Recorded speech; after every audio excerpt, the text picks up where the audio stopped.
13 News welcomes you to Honoring Black History, Mind, Body, Soul. Now, here's Moriah Davis and Rob Macko. The events of the past shape and form the path that direct us to the future. Join us as we take time to honor the contributions and achievements of African Americans here at home with this special Black History, Mind, Body, and Soul. Good evening, I'm Moriah Davis. And I'm Rob Macko. Our first story takes us to a community working to preserve history while learning from it. An area on Charleston's west side used to be home to an amusement park, attracting people from beyond the borders of West Virginia, but it wasn't open to everyone. There's now a push to encourage anyone to come live and invest in this community. 13 News reporter Nikki Walters brings us this story of Luna Park. The Luna Park Historic District and the area surrounding it is one of the most ethnically diverse neighborhoods in the Mountain State. But there was a time when even a talented architect who designed several of the homes in the community would not have been allowed to live there. Been going through here practically my whole entire life. My children were raised here, and I have learned so much more about it. I was like, oh my goodness, I've been living right where an amusement park was. It was exciting for me. For Janet Ennis and many of her neighbors, living in a place where an amusement park once stood makes for good conversation. But by helping with this project, she's learned she likely wouldn't have been able to enjoy the park because of the color of her skin. We haven't found definitive proof, but we're pretty certain, all of our historians are saying, well, it was probably a whites only park, or that, blacks and other ethnicities wouldn't be allowed in the park. So it's kind of a bittersweet story, and that made it a really challenging project. As the Luna Park Historic District Committee worked to select designs for the signs marking the area and build a plan to breathe new life into the community, they focused on balancing the good with the bad. There's a lot of history here, cultural history, and so we've had to make sure that we recognize everybody that was involved with the park to begin with historically. Committee members went door to door, getting input from neighbors to make sure even the hard things were remembered. Everything's good, and they're not shying away from the history of Luna Park, and that's what I appreciate. Yes, it was in a bad area. Yes, it was in a bad time. But now we're celebrating the area and not what was going on inside of the park. In the early 1900s, there were Luna Parks all across the country. Charleston's stood right here, and on a busy day would see up to 15,000 people coming for attractions like a roller coaster, a pool, and a skating rink. The park burned to the ground in 1923, but still some were excluded from buying one of the 95 lots that were for sale where the park once stood. It made it really challenging to showcase the good parts of the park, the joy and all these festivities and everything and the history, while also recognizing that people were left out of this park, and it was a huge issue. And even after it burned, then all these homes were built that we now consider historic, built in the 20s and early 30s. At the time, there were all these deed restrictions that only white people would have been buying these homes. Project leaders say renowned black architect John C. Norman Sr., who designed numerous homes and commercial buildings in Charleston and surrounding areas, also designed a row of 5 houses in the 300 block of Park Avenue within the Luna Park District. But because of deed restrictions, he would not have been able to live here. This area was not inclusive to black and brown people. We were the help, and that was it. If you were in this area, you were help, and then you were shoot out. Deed restrictions were officially lifted in 1967 amid pressure to open up more housing for African Americans displaced by urban renewal and other projects. It is a time in the area's history that the committee does not want to overlook. Now, what I love about Luna Park is they're inviting everyone. Doesn't matter race, creed, sexuality, none of that matters. This is an area for everyone. So it's showcasing the history of the park, but not the history of what the park and the community did to the people. Janet and her partner, Danny Boyd, love their life here now, but can't help reflecting on how things would have been when the roller coasters were running and the park was in its glory. One of my fantasies is when I first moved here is, God, I wish I had a time machine, because I would so love to come back and visit the park when it was alive. And then I met Janet a few years earlier, and I'm thinking, well, if we could, she wouldn't be allowed. Being a racist doesn't sit well with me at all. I wasn't raised that way to see people in a division, but I understand it. So when I see it and when my children see it, they just see the struggles that our people went through. There's no hatred of anybody or anything like that. The large, colorful signs marking the district now just one symbol of years of work to make sure everyone feels welcome here. Community is not by color or by wealth or anything like that. It's just by kindness, just looking out for one another. The committee will be putting up even more signs throughout the year to help explain more about the history of the region. And another note to pass along, there was another Luna Park. It was in Wheeling, and historians say it was destroyed by a flood. Back to you. Nikki, thanks. When we come back, we'll introduce you to an incredibly talented musician making history of his own in the Mountain State. Our Black History Month special continues after this.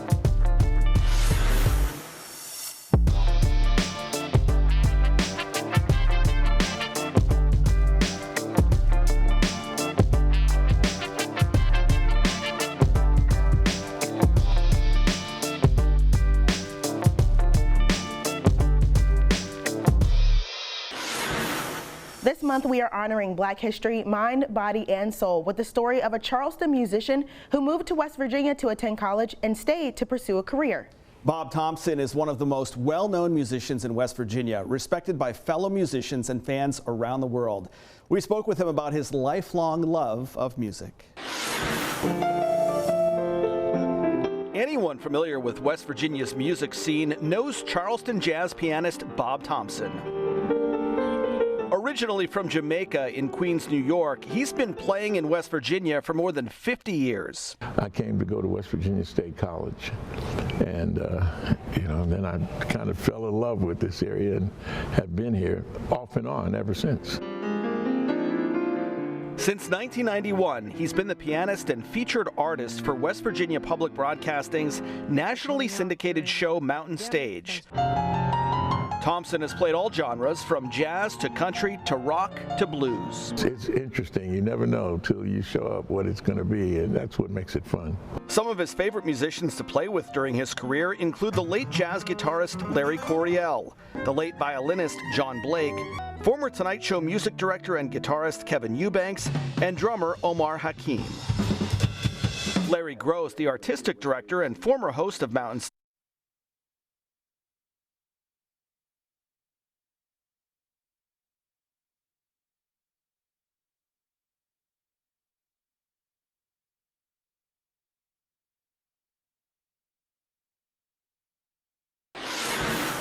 This month, we are honoring Black history, mind, body, and soul with the story of a Charleston musician who moved to West Virginia to attend college and stayed to pursue a career. Bob Thompson is one of the most well-known musicians in West Virginia, respected by fellow musicians and fans around the world. We spoke with him about his lifelong love of music. Anyone familiar with West Virginia's music scene knows Charleston jazz pianist Bob Thompson. Originally from Jamaica in Queens, New York, he's been playing in West Virginia for more than 50 years. I came to go to West Virginia State College, and then I kind of fell in love with this area and have been here off and on ever since.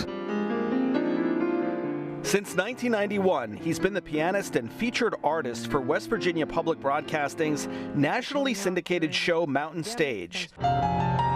Thompson has played all genres, from jazz to country to rock to blues. It's interesting. You never know till you show up what it's going to be, and that's what makes it fun.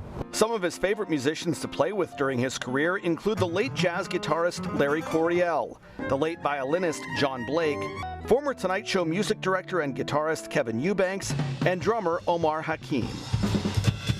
Larry Gross, the artistic director and former host of Mountain Stage, inducted Thompson into the West Virginia Music Hall of Fame in 2015. Anybody coming into the show immediately says, who's that guy, if they don't know him already. If they've been there, they go, hey, it's Bob, but because he impresses them with his talent and especially his style. my door.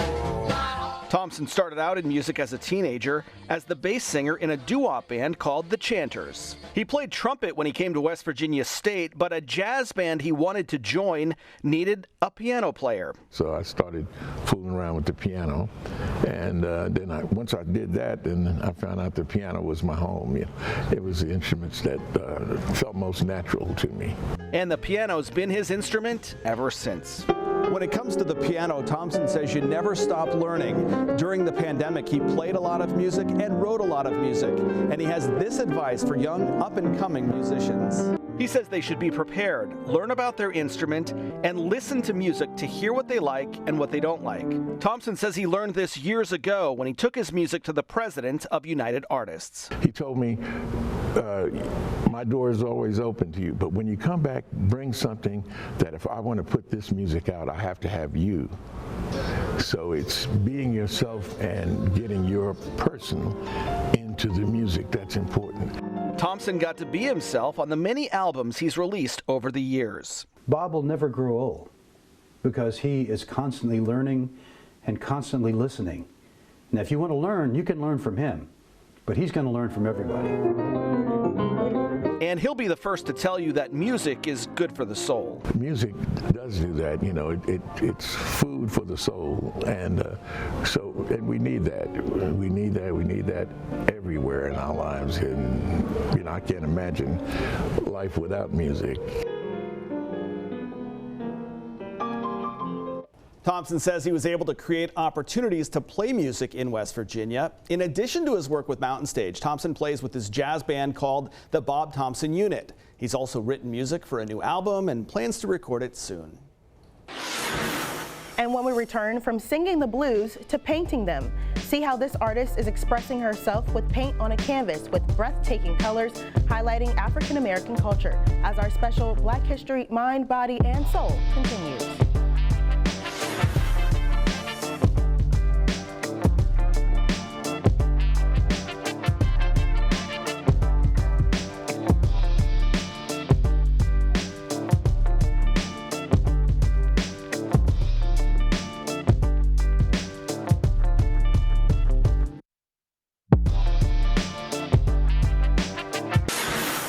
Welcome back to our special Black History Mind, Body, and Soul. Art oftentimes is a reflection on society. Christopher Leach met up with an artist with the gift of painting those who feel invisible. The work of visual artist Jessica Strahan hangs throughout the city of New Orleans, in restaurants, museums, and murals downtown. Her paintings represent those who feel invisible in society, but Jessica sees them and puts them at the center of her canvas. That's why I paint us. we are here. We exist. Like, who wouldn't want to see themselves? You know, like when you look around and they can relate. The pieces look like them. Oh, this looks like my uncle or my cousin. Or yeah, it's important. The most striking components of her work exude a breathtaking solemnity, where she uses vibrant colors to highlight darker skin tones and stereotypically African bone structures. But painting with the blues is something Jessica has done all her life.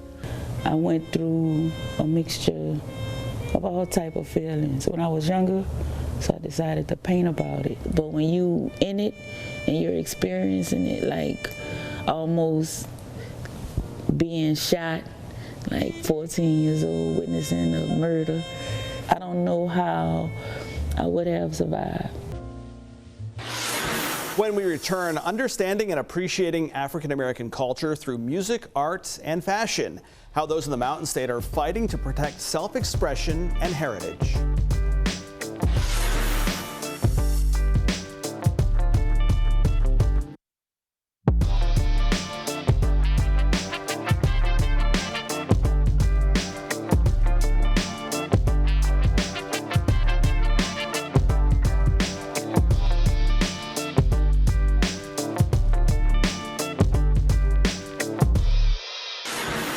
For years, African Americans have worn their hair in styles that express who they are, but Black West Virginians are fighting to keep their self-expression through legislation. The Crown Act is meant to fight back against hair discrimination, saying they should be able to wear their hair however they like. It's a crown like no other. From dreadlocks to afros and even braids, African Americans are known for their creativity when it comes to hair. Everybody should have free will to do whatever they can do. But not everybody has free will to do whatever they want with their hair, and some West Virginians are trying to change that with the Crown Act, or create a respectful and open workplace for natural hair, which is an ordinance banning discrimination of natural hairstyles and textures. It's not just about hair, it's about economic empowerment, it's about inclusion, it's about self-pride, it's about the freedom to have a seat at the table. The fight for natural hair in West Virginia comes after a 2019 incident in Beckley, where a student was forced to cut his dreadlocks to play on the basketball team. Since then, Morgantown has become the first municipality to pass the ordinance in April 2021. And incidences like these have also happened to others. My cousin, when she was 19, she went and got a job at the bank. She corn-rolled her hair and she went to work. And they sent her home and told her to go take her hair down. And they didn't allow her to work. African Americans gathered at the Capitol for the first Black Policy Day and also held a black hair rally. But as long as it's neat and it's up and it looks like it's in a decent manner and I look professional, then it's not going to, has never affected my ability in which I do my job. Even though some people might not approve, African Americans have started wearing their hair proudly. I gained enough confidence to kind of go off on my own that I decided, you know what, I'm just as smart, just as capable, just as good, and what my appearance is shouldn't matter to anybody. I can wear locks and be just as beautiful as I can with a perm, protective styles. For African American women, they say it's time to make a change. It's time for it to stop for us being criminalized from the top of our heads to the soles of our feet. And just like they legislated in those value systems, they can legislate them out. And the ultimate goal is freedom. Freedom. And I'm always fighting for freedom. Change. I'm always fighting for change. You know what I'm saying? That I can freely wear my hair however I want to. Charleston is the second city after Morgantown to pass the Crown Act. A civil rights pioneer is making a name for himself in the West Virginia legislature. When we return, we'll introduce you to the Trailblazer, Owens Brown.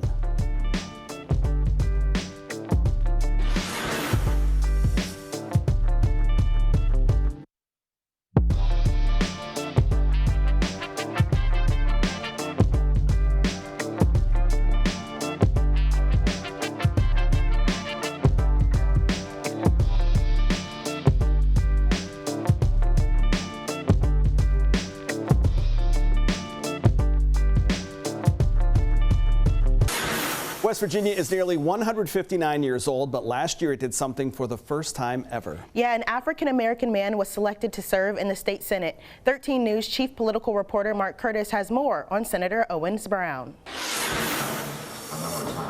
Senator Owens Brown was appointed to his seat in September 2021 after Senator William Ehlenfeld resigned.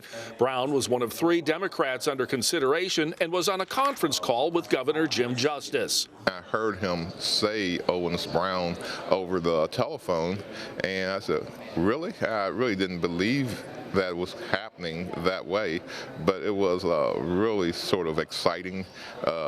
I couldn't believe it, basically. But the governor says Brown was the right choice. A good man, a rock-solid, really good man. I try to pick the very, very best people for West Virginia, and this man is the best man that I could have picked. I'm really proud of him. We conducted our interview with Brown at the Culture Center's display for Black History Month, which portrays the state's most accomplished black leaders in many fields. It's very humbling. You know, I'm standing on the shoulders of a lot of giants that's in back of me. And, you know, it's a unique feeling, you know, because especially since the first one ever. Prior to his Senate service, the 69-year-old Brown was president of the state's NAACP for 7 years and worked hard on police-community relations.